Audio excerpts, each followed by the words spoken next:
Thank you very much, Dr. Haber, for such a warm welcome, and thanks to the school for this special invitation. I'm very honored.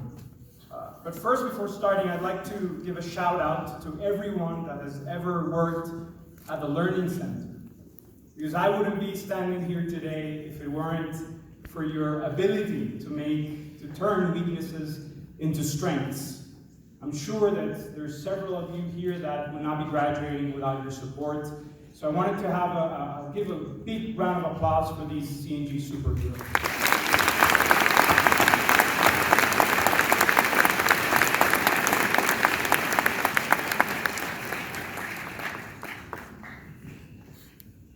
And to the graduates, congratulations. Wow, what an exciting moment.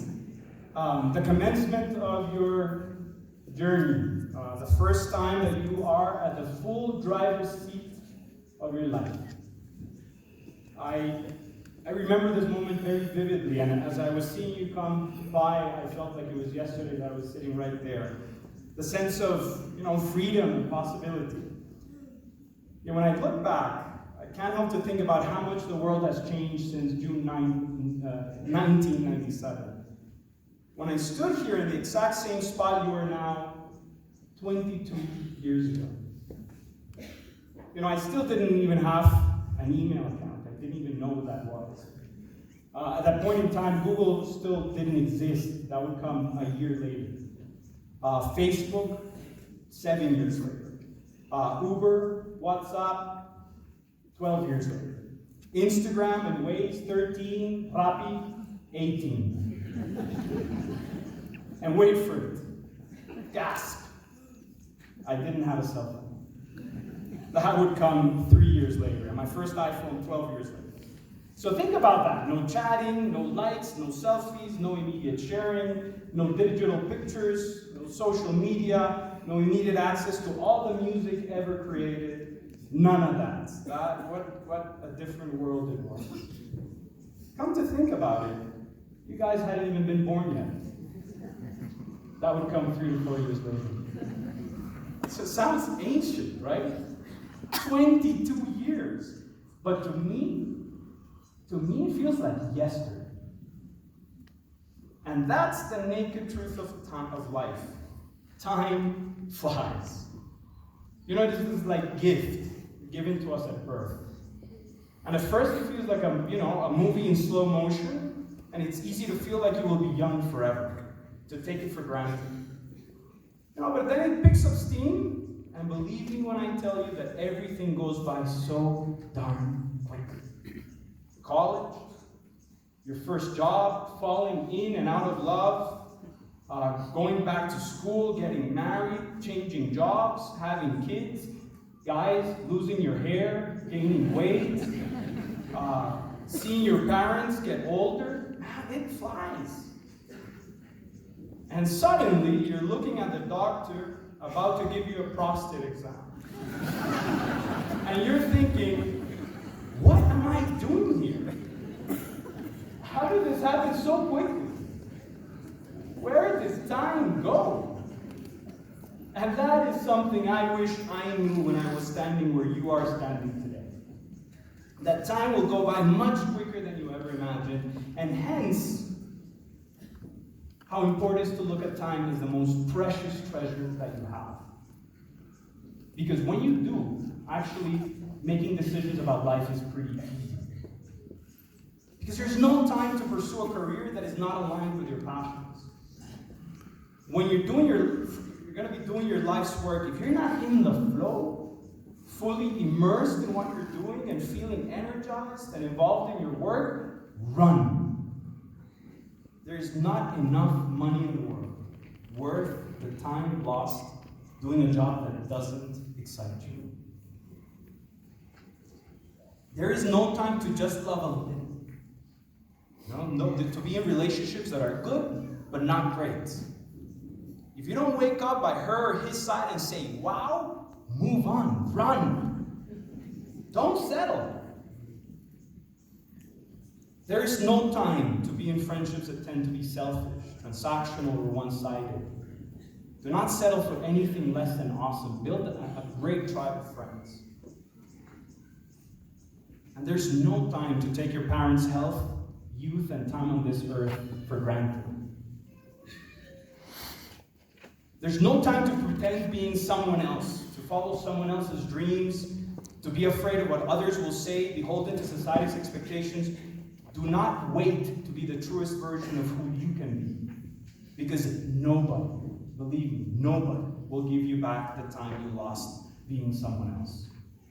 So from this moment forward, ask yourself every day, am I using my God-given time wisely? So looking back at 1997, I can't help to reflect on the sheer magnitude and speed of change since then.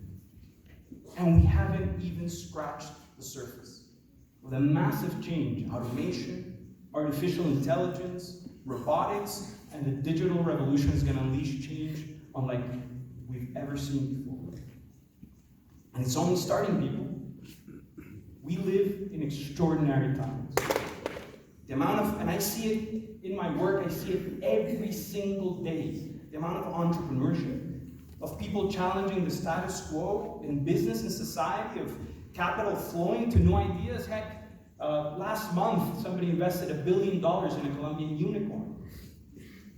I see it, of industries being disrupted and new champions being crowned.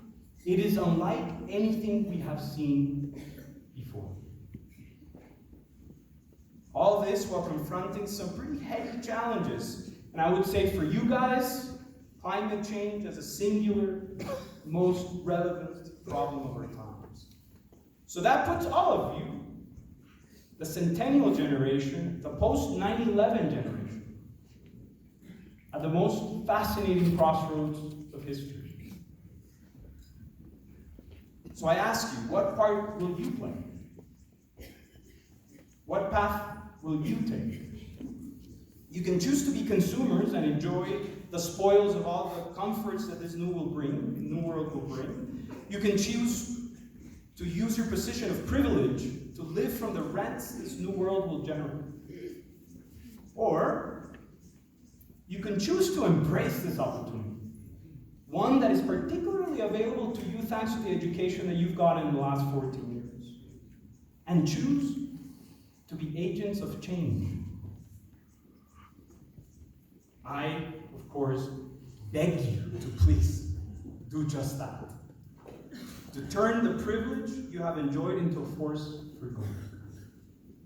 Whether it's through starting your own businesses, leading change from within organizations, crusading in the public sector, and please, some of you do go and crusade in the public sector, or being a community organizer. As servant leaders, you can most definitely lead the charge. But the stakes have never been higher, and the status quo, the status quo is unacceptable.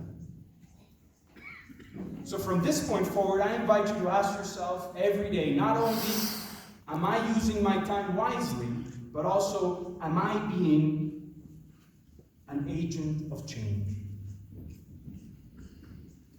Now, how many of you have been obsessing over the last couple of years of what you're going to be when you grow up?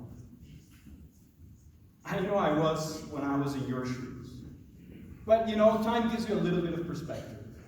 Several scorched-the-earth recessions later, the unexpected events of September 11, the many curveballs of life, and the nature that, you will no longer have one job for life. You'll probably have 5, 10, 20 different jobs.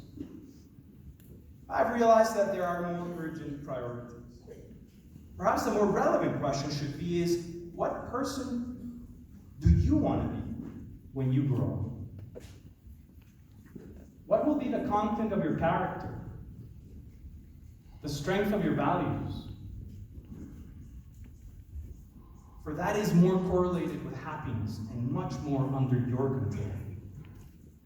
So from this point forward, I invite you to ask yourself every day, not only if I'm using my time wisely, if I'm being an agent of change, but also, am I being a good person?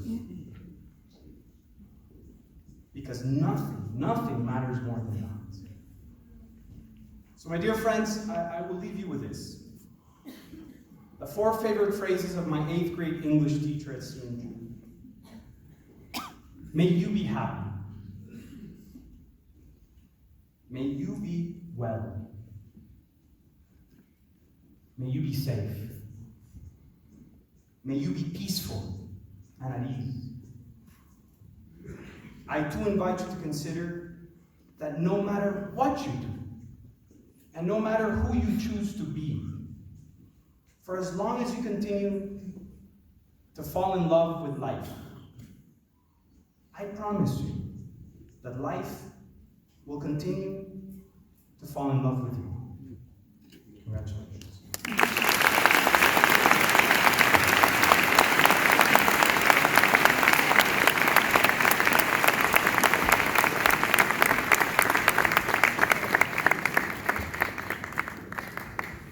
Thank you, Mr. Charlie. Each year, the graduating class selects one